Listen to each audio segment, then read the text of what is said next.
اعوذ باللہ من الشیطان الرجیم بسم اللہ الرحمن الرحیم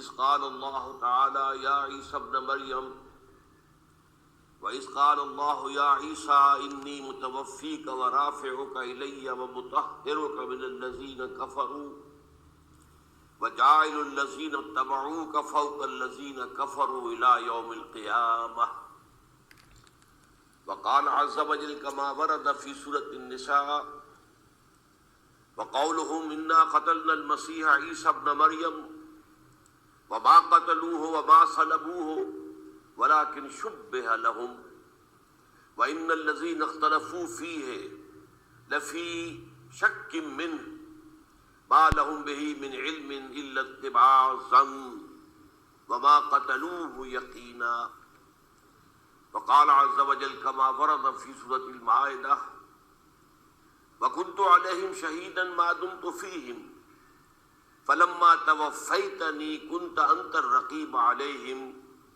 وأنت على كل شيء شهيد وقال عز وجل كما ورد في سورة الزمر الله يتوفى الأنفس حين موتها والتي لم تمت في منامها فيمسك التي قضى عليها الموت ويرسل الأخرى إلى أجل مسمى صدق الله العظيم رب اشرح لي صدري ويسر لي امري واحلل عقدة من لساني يفقهوا قولي اللهم ربنا الهمنا رشدنا واعذنا من شرور انفسنا اللهم ارنا الحق حقا وارزقنا اتباعه وارنا الباطل باطلا وارزقنا اجتنابه آمین یا رب العالمین۔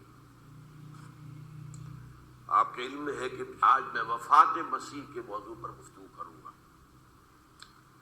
اس کے پس منظر کے ضمن میں چند باتیں آپ کو بتانا چاہتا ہوں۔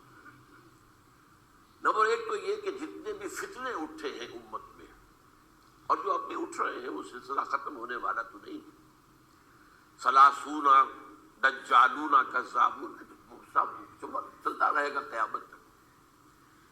تو ان میں ایک مشترک بات یہ ہوتی ہے کہ وہ کسی ایسے مسئلے کو جس پر کہ موجودۃ الوقت حالات جو ہوتے ہیں ان کے مطابق فضا سازگار ہوتی ہے اور اس کا کوئی جذباتی پہلو بھی ہوتا ہے، لیکن جو امت کے اجماع کے خلاف ہوتا ہے اس پر ڈیرا لگاتے ہیں، اس پر گفتگو کرتے ہیں، اس کو لوگوں کے منوا لیتے ہیں۔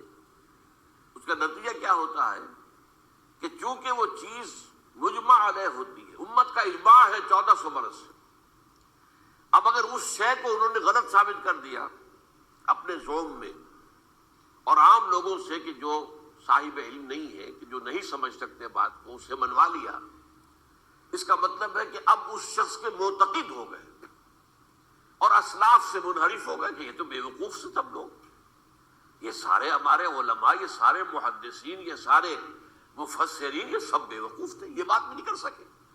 یہ ہے وہ شخص، یہ مجدد وقت ہے جس نے یہ بات کہی۔ اس کی ایک مثال یہ ہے وفات مسیح کا معاملہ۔ اس کی ایک مثال میں آپ کو دیتا ہوں، دوسرا فطرہ، وہ بھی غلام احمد کے نام سے شروع ہوا، غلام احمد پرویز۔ وہ یتیم پوتے کی وراثت کا یہ مسئلہ لے کر کھڑا ہو گیا۔ جیسے یہ غلام احمد قادیانی وفات مسیح کا کیسے ہو سکتا ہے کہ ہمارے نبی جو ہے وہ تو فوت ہو کر زیر زمین دفن ہو گئے اور یہ عیسیٰ جو ہے یہ آسمان پر اٹھا لیے، کیسے ممکن؟ اب ظاہر بات ہے عام آدمی جو ہے مسلمان جس کی حضور سے محبت ہے، حضور کے دل میں تعظیم ہے، عظمت ہے، عقیدت ہے، وہ اس جال میں پھنس جائے گا۔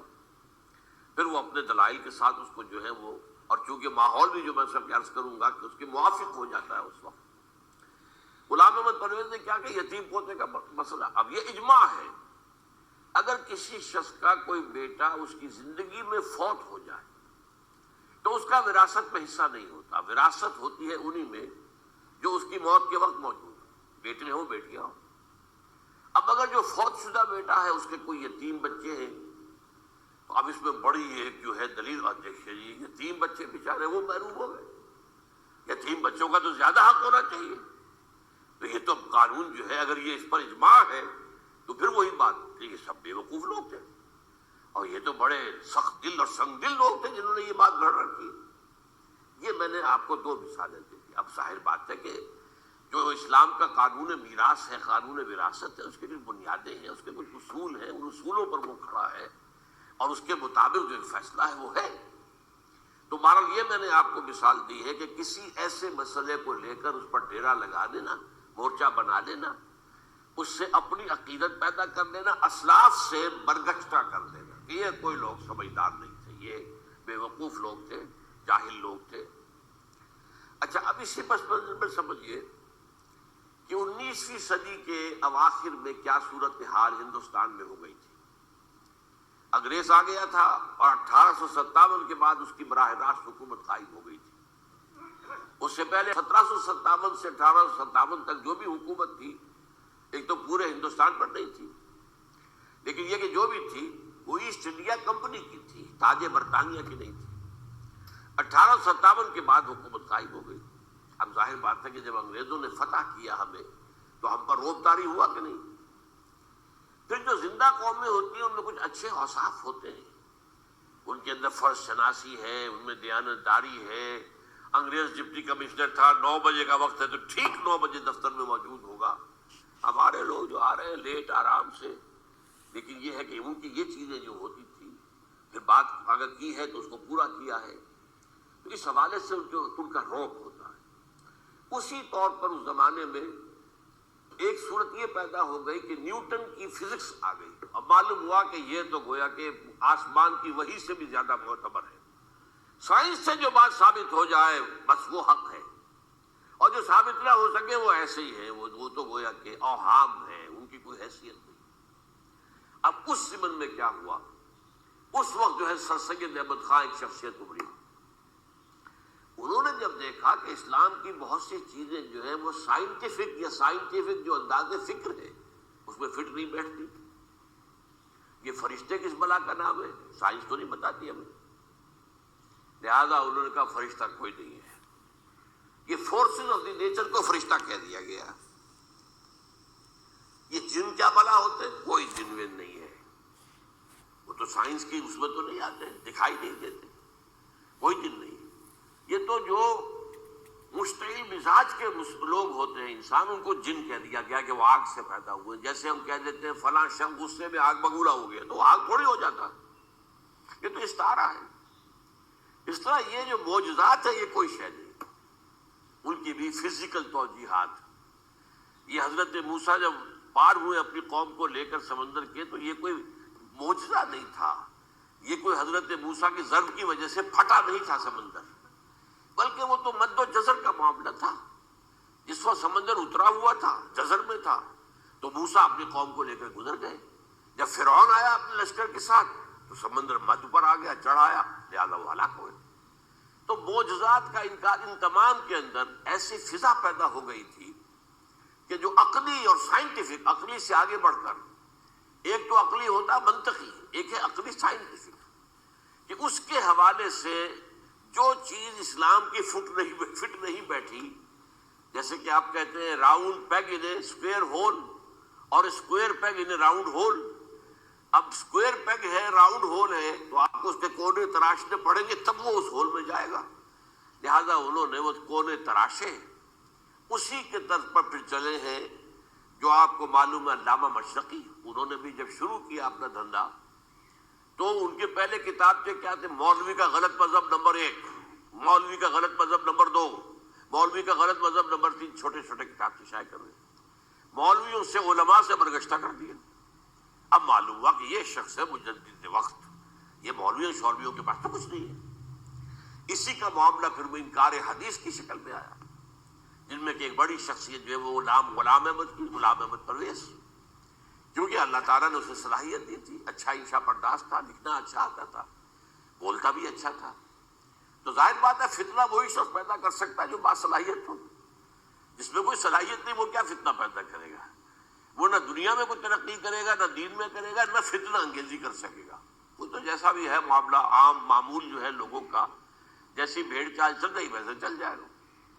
تو اس فضا میں اصل میں غلام احمد پرویز نے جو ڈیرا لگایا وہ وفات مسیح پر تھا. یہ سب غلط ہے. یہ کہ مسیح زندہ آسمان پر اٹھا لیے گئے، کیسے ممکن ہے؟ ممکن ہے یہ کوئی الہونی بات ہے؟ سائنس اس کو مان سکتی ہے؟ وہ تو اصل میں ٹھیک ہے، ان کا کہنا کیا ہے کہ مسیح کو سولی تو چڑھایا گیا تھا لیکن وہ اس پر مرا نہیں، فوت نہیں ہوا، موت واقع نہیں ہوئی۔ پھر جب اس کو اتار لیا گیا تو وہ زخمی تھا، مجروح تھا، لیکن تھا زندہ۔ پھر اس کو غار میں رکھ دیا گیا۔ پھر اس کے جو معتقدین تھے انہوں نے اس کی مرہم پٹی کی، اس کا علاج کیا، پھر وہ ٹھیک ٹھاک ہو کر پھر وہ وہاں سے چلا گیا، وہاں چھوڑ گیا اپنے اس شہر کو، یروشلم کو، اور اس ملک کو، فلسطین کو، اور پھر وہ آ گیا کشمیر میں، اور کشمیر میں وہ فوت ہوا۔ اس کی قبر موجود ہے، کسی قبر کی کوئی پرانی بوسیدہ قبر کا نام نہیں لیا، فلاں قبر جو ہے وہ عیسیٰ ابن مریم کی۔ یہ ہے سارا معاملہ۔ اب ظاہر بات ہے کہ چونکہ ایک انسان کا زندہ آسمان پر اٹھایا جانا، وہ جو سائنسی ذہن ہے وہ اس کو نہیں مانے گا، چاہے قرآن مجید کے اندر تو خرق عادت اور بھی بہت سے ہیں۔ آخر اصحاب کہف 300 برس تک سوتے نہیں رہے، یہ کوئی سائنس کے حساب کتاب سے صحیح ہے؟ یا یہ ہے کہ حضرت عزیر علیہ السلام 100 برس تک مردہ رہے پھر زندہ کر دیے گئے، ان کا گدھا بھی زندہ کر دیا گیا جیسا کہ سورہ بقرہ میں آیا، لیکن ان کا کھانا جو ہے وہ صحیح رہا، اس کو غصہ نہیں، اس میں کوئی بدبو نہیں آئی۔ تو واقعات ہوتے ہیں ایسے، اللہ تعالیٰ جو چاہے کرے، خرق عادت ٹھیک ہے، فطری قانون جو بھی ہے، جو لاز آف دی نیچر اللہ نے بنائے ہیں اور اس کے مطابق ہی دنیا چل رہی ہے، لیکن اللہ تعالیٰ کے ہاتھ ٹوٹ نہیں گئے، بند نہیں ہو گئے، اختیار ختم نہیں ہو گیا۔ میں کیا کروں؟ میں تو قانون بنا بیٹھا، اب تو میں کچھ نہیں کر سکتا۔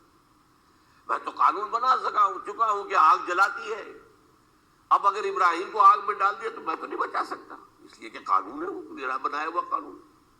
لیکن ہم یہ سمجھتے ہیں، ہمارا ایمان ہے اللہ تعالیٰ جو ہے وہ قادر مطلق ہے، وہ جب چاہے اپنے ہی بنائے ہوئے کسی قانون کو توڑے۔ اسی کو کہتے ہیں خرق عادت۔ خرق کے معنی ہوتا ہے پھاڑ دینا، توڑ دینا۔ جیسے کہ وہ سورہ کہف میں لفظ آتا ہے کہ وہ حضرت موسیٰ کو جن کے پاس بھیجا گیا تھا، بزرگ کے پاس، انہوں نے اس کشتی کا جس میں وہ سوار تھے اس کا ایک تختہ پھاڑ دیا، توڑ دیا، خرقہ۔ تو خرق عادت سے مراد کیا؟ عام عادی قانون، laws, physical laws, chemical laws جو بھی دنیا میں چل رہا ہے، بایولوجیکل لاز، ان کو جب چاہے اللہ توڑے اور اپنی خصوصی مشیت کا اس کے اندر اظہار کر دے۔ اب اس سلسلے میں جو میں نے آیات آپ کو سنائی ہیں اور اسی طرح کی کچھ اور آیات بھی ہیں، ان میں قادیانی نے اور قادیانیوں نے اصل ڈیرا لگایا ہے لفظ وفات پر۔ اصل میں یہ لفظ کیا ہے جو لوگ عربی زبان سے واقف نہیں، ان کو بڑی آسانی، وفات وفات وفات، یہ تو آگے ہے، توفیتو، توفیتا، متوفی کا، اے موسیٰ میں تمہیں وفات دے دوں گا، اے اللہ جب تو نے مجھے وفات دے دی، وفات تو قرآن میں ہے۔ پھر اس کے ہوتے ہوئے یہ مفسرین کو کیا ہو گیا؟ ان کا دماغ خراب ہو گیا تھا۔ یہ تمام محدثین جو ہے اتنی عقل بھی نہیں تھی، تو یہ وہ بات جو میں پہلے بیان کر چکا ہوں۔ اب میں آپ کو بتاتا ہوں اصل میں عربی زبان کا قاعدہ۔ عربی زبان کے اندر ایک سے حرفی روٹ ہوتا ہے، اس سے الفاظ بنتے چلے جاتے ہیں۔ مختلف خانوں میں پانی ہے، پانی کو آپ نے گلاس میں ڈال دیا، کوئی اور شیپ ہو گئی، کپ میں ڈالا کوئی اور شیپ ہو گئی، اور تشت میں ڈالا کوئی اور شیپ ہو گئی، شیپ تو بدل جائے گی، ہے تو وہی کا وہی پانی۔ تو اسی طریقے سے مثلاً میں مثال دے رہا ہوں آپ کو، علم یعلم، علم، کسی شے کو جان لیا، علم یعلم اعلاماً، کسی کو کچھ بتا دیا، علما خود جان لیا، اور علم یعلم اعلاماً، کسی کو کچھ بتا دینا، علم یعلم تعلیماً، کسی کو کوئی بات بڑی اچھی طرح ذہن نشین کرانا، بار بار دہرانا، سمجھا دینا، یہ تعلیم ہو گئی۔ تعلم یتعلم تعلماً، خود علم حاصل کرنا۔ اب عالم یعلم سے عالم بنا، اور علم یعلم سے معلم بنا، اور تعلم یتعلم سے خود علم حاصل کرنا، اس سے متعلم بنا، متعلم جو کہ علم حاصل کر رہا ہے۔ اسی طرح استعلام، علم حاصل کرنا، کسی چیز کے بارے میں جسے ہندی میں کہتے جانکاری حاصل کر لینا، اویئرنس حاصل کر لینا۔ اب وہی لفظ ہے علم۔ اب کہیں آپ اس کے مادے کو دکھا کر اور اس کے معنی میں الٹ پھیر کریں گے تو جو شخص عربی زبان سے واقف نہیں وہ تو نہیں جانے کیسے. اسی طرح کی مثال ہے وفا، وفا یفی، وقا یقی، وفا یفی، اوفا یوفی ایفاءً، وفا یوفی توفیتاً، توفا یتوفا تعفن اور استیفا. یہ اسی طریقے سے میں نے مثال آپ کو دے دی. وفا یفی کے مادے سے اس مصدر سے کوئی لفظ قرآن میں نہیں آیا، لیکن اردو میں آپ کو معلوم ہے نا بڑا پیارا مصرع ہے. وہ وعدہ ہی کیا جو وفا ہو گیا. بھائی وعدہ وفا کرو، وعدہ پورا کرو. اس کے معنی ہے پورا کر دینا، کسی کو کوئی چیز پوری دے دینا. اور اس کے بعد اوفا یوفی، اس کے معنی بھی وہی ہے، بھرپور. اس سے بنے گا اوفو بعہدی اوف بعہدکم. یہ جو سورہ بقرہ کے 5ویں رکوع میں آیا ہے، یہودیوں تم میرے عہد کو پورا کرو تو میں تمہارے عہد کو پورا کروں گا. تم میرے عہد کو پورا کرو. میں نے تم سے عہد لیا تھا کہ جو رسول نبی امی آئیں گے، نبی رسول امی، اس کو تمہیں ماننا ہے، اس کا ساتھ دینا ہے. اوفو بعہدی، اب اس عہد کو پورا کرو.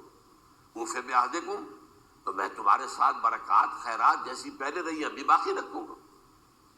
وفا یوفی، پورے اہتمام سے پورا کر دینا، کسی کو دے دینا چیز پورے اہتمام کے ساتھ. جیسے علمہ یعلم، پورے اہتمام کے ساتھ درجہ بدرجہ ایک بات ذہن نشین کرنا. یوفی، اس کا جیسے وَإِبْرَاهِيمَ الَّذِي وَفَّى، ذرا اس ابراہیم کا تذکرہ کرو جس نے سارے تقاضے جو اللہ کے تھے پورے کر دیے، بھرپور. جو امتحان آیا اس میں وہ ثابت قدم نکلے. توفا یتوفا، یہ آیا کسی شے کو پورا پورا لے لینا. اب ایک ہے پورا پورا دے دینا، ایک ہے پورا پورا لے لینا. ایک ہے کسی کو علم دینا، علمہ یعلم تعلیما، کسی کو پورا دینا. وفا یوفی توفیتاً، کسی سے علم حاصل کرنا. تعلم یتعلم تعلما، کسی سے پورا پورا لے لینا ہے. توفا یتوفی، اور اسی طرح استیفاء، کسی سے پورا لے لینا. یہ لفظ آیا ہے ویل للمطففین الذین اذا اکتالوا علی الناس یستوفون واذا کالوہم ووزنوہم یخسرون. ہلاکت و بربادی ہے ان ڈنڈی مارنے والوں کے لیے جو جب تول کر لیتے ہیں تو پورا لیتے ہیں، اور جب دیتے ہیں تو اس میں کمی کر دیتے ہیں، ڈنڈی مار جاتے ہیں. الا یظن اولئک انہم مبعوثون، کیا انہیں یاد نہیں رہا ہے کہ یہ دوبارہ اٹھائے جائیں گے، اللہ کے سامنے کھڑے ہوں گے، حساب ہوگا پورا پورا پیسے پیسے کا. یہ میں نے آپ کو اس گردان سے بتا دیا کہ ایک ہی لفظ جو ہے وہ کتنے معنی دے رہا ہے. مادہ ایک ہے، وفا یوفی پورا کر دینا، اوفا یوفی پورا کر دینا. لیکن توفا یتوفی پورا لے لینا، استیفاء پورا لینا. اذا اکتالوا علی الناس یستوفون واذا کالوہم ووزنوہم یخسرون. اب دیکھیے اس میں قرآن مجید جو ہے اس کے ضمن میں سب سے جو فیصلہ کن آیت ہے وہ سورہ زمر کی ہے. اور یہ جو میں نے پچھلی مرتبہ بھی آپ سے کہا تھا، لا یاتیہ الباطل من بین یدیہ ولا من خلفہ، قرآن پر باطل حملہ آور ہو ہی نہیں سکتا، نہ سامنے سے نہ پیچھے سے. اب دیکھیے یہ ساری آیتیں جن میں حضرت مسیح کا ذکر ہے اور وفات کا لفظ جو ہے مختلف صورتوں میں استعمال ہوا ہے، اس میں سورہ زمر جو کہ مکی صورت ہے اس میں ہے وہ کانٹے دار آیت جس سے مسئلہ حل ہوتا. وہ کیا ہے؟ وہ میں نے آپ کو سنائی ہے. اللہ یتوفی الانفس حین موتها، اللہ قبض کر لیتا ہے، لے لیتا ہے نفس کو اس کی موت کے وقت. واللتی لم تمت فی منامها، اور جس کے مرنے کا وقت نہیں آیا، مرا نہیں ہے، اس کی نیند میں لے لیتا ہے. فیمسک التی قطع علیہ الموت، تو جس پر موت کا فیصلہ ہو چکا ہے اس کو تو روکے رکھا ہے، موت کے وقت لیا اور روکے رکھا. اور ویرسل الاخری الی اجل مسمی، اور جو دوسرے ہیں جن کی موت کا وقت نہیں آیا ان کو مؤخر کر دیتا ہے، واپس کر دیتا ہے، لوٹا دیتا ہے. سوال یہ نیند میں کیا چیز اللہ لیتا ہے؟ کیا جان لیتا ہے؟ جائز بات نہیں، شعور نہیں چلا۔ ایک ہے انسان کا شعور، وہی تو سب سے اعلیٰ شے ہے، سب سے اونچی چیز تو وہی ہے۔ یہ شعور ختم ہو گیا تو انسان کہاں رہا؟ اس کے نیچے جو کچھ ہے وہ تحت شعور ہے، سب کانشیس مائنڈ۔ تو خواب واب جو ہوتے ہیں وہ سب کانشیس مائنڈ کے ہوتے ہیں، وہ کانشیس مائنڈ کے تو نہیں ہوتے۔ جو کانشیسنس ہے، شعور جو ہے، اور خاص طور پر خود شعوری، وہ نیند میں اللہ سلب کر لیتا ہے۔ تو محض شعور کے لیے بھی وفات کا لفظ آ گیا۔ ابھی تو جان یہی ہے، جو سویا ہوا ہے وہ مرا تو نہیں ہے، زندہ ہے۔ البتہ جب جس کو ہم موت کہتے ہیں وقت آیا تو شعور بھی لے لیا، جان بھی لے لی، دو چیزیں لے لی۔ حضرت عیسیٰ پر پورا اطلاق ہوا، مجسم عیسیٰ کو لے لیا، شعور بھی لے لیا، جان بھی لے لی اور بدن بھی لے لیا۔ تو گویا کہ لفظ توفا کا کامل اطلاق تو صرف عیسیٰ پر ہو رہا ہے۔ ہم جب مرتے تو ہمارا جسم تو یہی رہتا ہے، وہ تو گیا قبر میں، پورا قبض نہیں کیا اس نے، پوری شے کو اپنے قبضے میں نہیں لیا، جسم تو یہی ہے۔ لیکن یہ کہ موت کے اندر ظاہر بات ہے کہ جان گئی، اور جان ہی اصل چیز ہے۔ جب جان نکل گئی تو یہ کیا ہے؟ یہ تو یوں سمجھیے جب ایسی چیزیں جلدی سے قبر میں دبا دو، ورنہ یہ سڑے گی، گل جائے گی۔ اور قبر میں بھی کیا ہوگا؟ کیڑے ویڑے کھائیں گے، ختم کریں گے، اللہ ماشاءاللہ جس کو اللہ چاہے۔ انبیاء کرام اور شہداء کی جسموں کو اللہ تعالیٰ نے محفوظ رکھا ہوا ہے، واللہ عالم۔ تو اس اعتبار سے تو اب توفا، اللہ یتوفی الانفس حین موتها، اب نفس کا لفظ دیکھیے، یہ قرآن مجید میں نمبر کتنے معنی میں آیا؟ ایک تو پورا وجود کسی کا یہ نفس ہے، میرا نفس، نفسی نفسی نفسی، کیا ہوگا جب قیامت کے دن ہم بول رہے ہوں گے؟ اور جو اللہ کے لیے بھی لفظ آ گیا نفس، نفس کے معنی ہم جب بولتے ہیں عام طور پہ تو وہ تو برے سمجھ میں بولتے ہیں، بھائی یہ نفسی نفسیت نفسانی تقاضے ہیں، ان کو ذرا دبا کے رکھو۔ لیکن یہ نفس، یحذرکم اللہ نفسہ، اللہ تمہیں ڈراتا ہے اپنے آپ سے، یعنی اللہ اپنی ذات سے ڈراتا ہے کہ وہ جہاں رؤوف اور رحیم ہے وہاں پر وہ عذاب دینے والا بھی ہے، انتقام بھی لیتا ہے، شدید العقاب بھی ہے۔ تو یہ بھی ہو گیا نفس۔ پھر نفس جو ہے ہم اس کو بھی کہہ دیتے ہیں، جو کہ نفس کی ایک کیفیت ہے خاص، نفس لوامہ، نفس امارہ، نفس مطمئنہ، یا ایتھا النفس المطمئنہ ارجعی الی ربک راضیۃ مرضیہ۔ تو یہاں پر کیا ہے؟ نفس سے مراد پہلا جو ٹکڑا ہے، اللہ یتوفی الانفس حین موتها، شعور جو ہے اسے اس پر لفظ نفس کا اطلاق ہوا۔ اور جب موت ہوتی ہے تو شعور کے ساتھ جان بھی اس کے اندر شامل، وہ نفس کا اطلاق ہو گیا اس پر بھی۔ اور اصل میں لفظ توفا جو ہے اس کا حقیقی مفہوم اگر پورا ہوا ہے اس معنی میں کہ پورا کا پورا لے لینا، تو وہ تو صرف حضرت مسیح علیہ السلام کے بارے میں ہے۔ شعور جمع جان جمع جسم، وہ سب کے سب اللہ تعالیٰ نے لے لی۔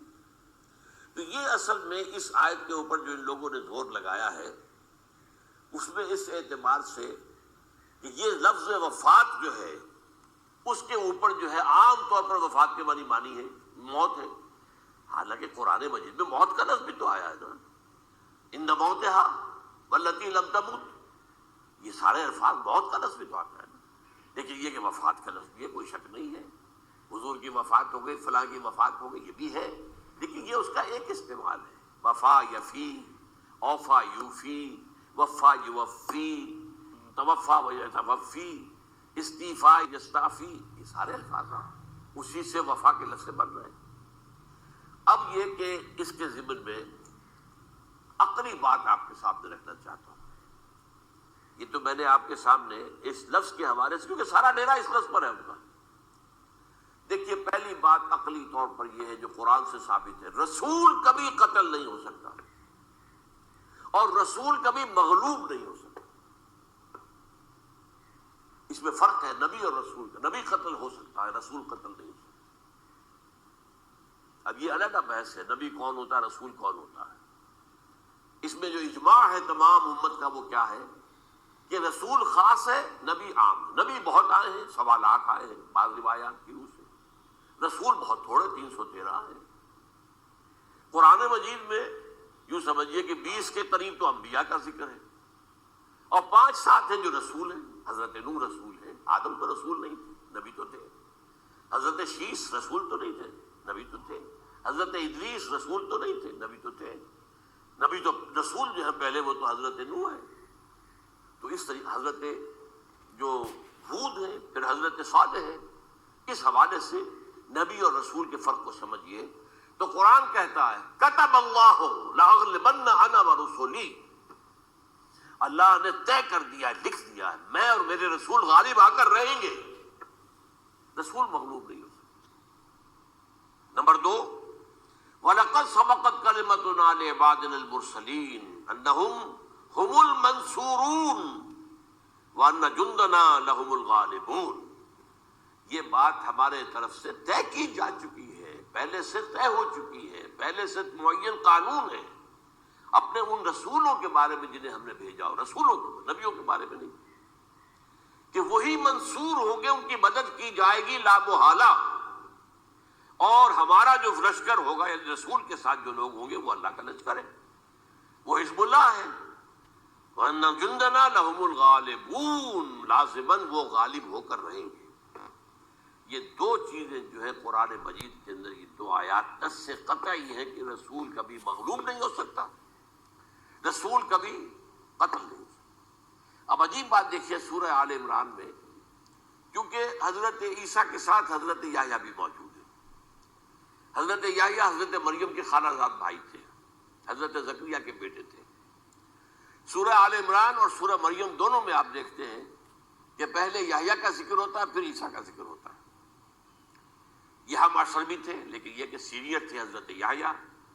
لیکن حضرت یحییٰ کی مدح قرآن کرتے کرتے آخری بات کیا کہتا ہے؟ نبیم من الصالحین. لفظ رسول نہیں آیا ان کے لیے. اور وہی سائملٹینیس کنٹراسٹ ہے سورہ آل عمران میں حضرت عیسیٰ کے لیے، وہ سارے ان کی مدح رسولاً الی بنی اسرائیل. وہ رسول تھے اور وہ نبی تھے. نبی قتل ہو گئے، ایک آبرو باختہ لڑکی کی فرمائش پر قتل کر دیا. ایک ڈانسر، اس پر بادشاہ اس وقت جو تھا، وہ بادشاہ کیا تھا؟ وہ ایسے بادشاہ ہوتے تھے اس زمانے میں جیسے ہمارے ہاں بھاولپور کے جو ہے نواب ہے. بادشاہ تو انگریز تھا، حکومت تو اس کی تھی، لیکن ایک اٹانومی سی دے رکھی تھی. راجے جو ہے، راجہ صاحب ہے، مہاراجہ ہے، یہ راجے مہاراجے اور نواب جو ہوتے تھے یہ ایک اٹانومی تھی. باقی ہے کہ اصل میں تو بادشاہ جو ہے تو انگریز کی تھی. تو اسی طرح کی ایک اٹانومی جو ہے حکومت وہاں اس وقت تھی اصل میں رومیوں کی. اس کا گورنر وہاں موجود تھا، پائلیٹس پونٹس. لیکن یہ کہ انہوں نے یہودیوں کو ایک مذہبی اٹانومی دے رکھی. چنانچہ ہیڈرن ان کا ادارہ تھا، دارالقضاء، جہاں چوٹی کے ان کے فقہاء اور لیڈر جو تھے، ربائی، وہ بیٹھتے تھے اور فیصلے کرتے تھے. کسی مذہبی معاملے میں جو فیصلہ وہ کر دیتے تھے، یہ ان میں معاہدہ تھا.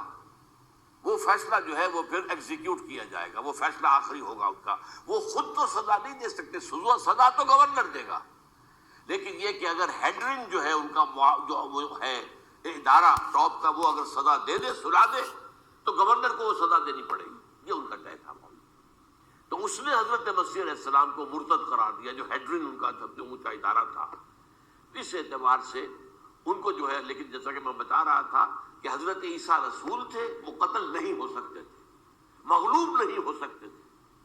لیکن حضرت یحییٰ نبی تھے، ان کو وہی جو اس وقت کا جو یہودیوں میں سے جو بادشاہ تھا، نام تھا جو ہیروڈ اینٹیپاس، یوں سمجھیے کہ اس نے کچھ بہت حرام کاری کی ہوئی تھی. شاید اپنے بھائی کی کسی بیوہ کو، وہ مجھے ایگزیکٹلی یاد نہیں ہے، بغیر اس کے کہ وہ عدت مدت پوری ہو، پھر نکاح ہو، اسے اپنے گھر میں ڈالا ہوا تھا.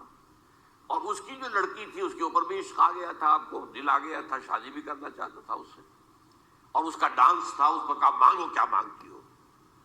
تو اس نے کہا اس لیے کہ حضرت یحییٰ جو ہے تنقید کرتے تھے بہت کہ یہ تم کیا حرام کام کر رہے ہو، تم نے جس طریقے سے جس عورت کو گھر میں ڈالا ہوا ہے، تم گناہ کر رہے ہو، تم شریعت کے خلاف کام کر رہے ہو.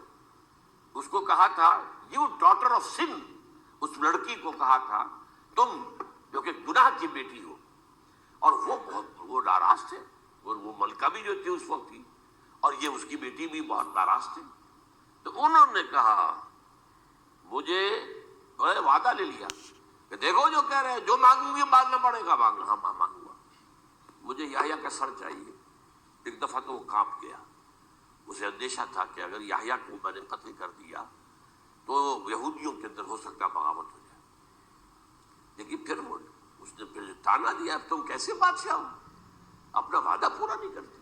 پھر انہوں نے کہا ٹھیک ہے, حکم دیا. اور وہ جیل میں تھے پہلے سے ہی, وہاں گئے اور جو ہے ان کا سر قلم کیا, لا کے پیش کر دیا.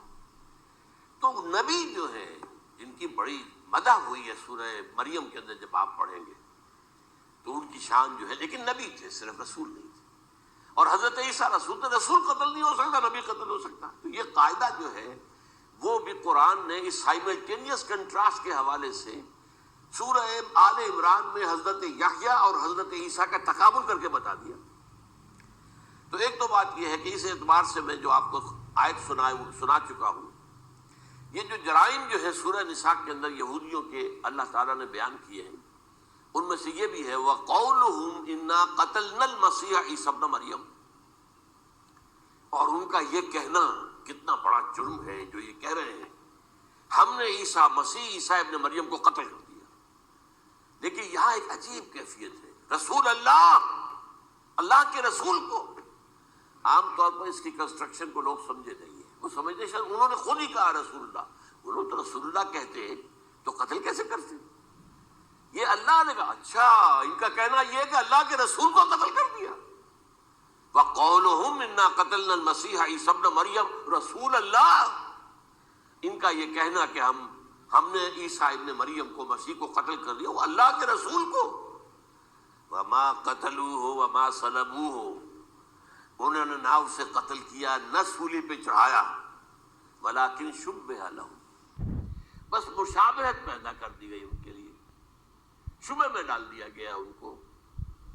وَإِنَّ الَّذِينَ اخْتَلَفُوا فِيهِ لَفِي شَكٍّ مِّنْهُ, اور جو لوگ اختلاف کر رہے ہیں ان کے بارے میں وہ بس شکوک میں مبتلا ہے. مَا لَهُمْ بِهِ مِنْ عِلْمٍ, ان کے پاس کوئی علم نہیں ہے. إِلَّا اتِّبَاعَ الظَّنِّ, صرف گمان کی پیروی کر رہے ہیں. وَمَا قَتَلُوهُ يَقِينًا, اور ہرگز قتل نہیں کیا. یہ کلیئر سورہ نساء کی آیت نمبر 157.